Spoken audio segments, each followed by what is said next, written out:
Today we're here to think about what is the truth about a midlife crisis. My name is Lee Balcom and I'm the internet's leading marriage expert. I hear this question so frequently, what is a midlife crisis? So today we're going to talk about what it really is, not what we kind of pretend that it is or assume that it is. Forget the stereotypes. It isn't about a new car. It isn't about a new relationship. It isn't about reliving adolescence. It's not some quest that people are on. A midlife crisis is for real, but it's none of those things that are stereotypes. And what those stereotypes are dysfunctional ways of trying to answer the real question of what's going on in a midlife crisis. Because you see, a midlife crisis is about something much, much more important than those surface things. A midlife crisis is about meaning. More specifically, it's about leading a meaningful life.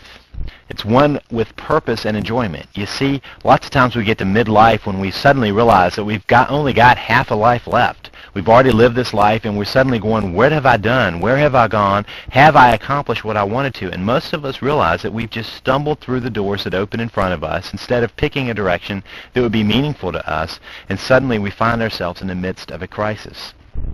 So why a midlife crisis becomes a marriage crisis is very simple to look at.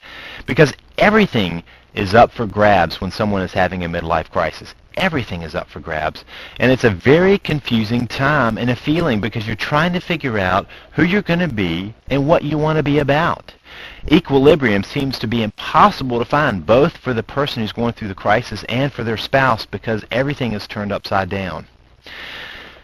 Unfortunately, it's often the marriage that gets the focus, because when somebody is going through all the pain of this transition, they're trying to find something that is the root cause. And once they've discarded the old car, and once they've discarded the job, and once they've tried these other topics, what's next? The marriage.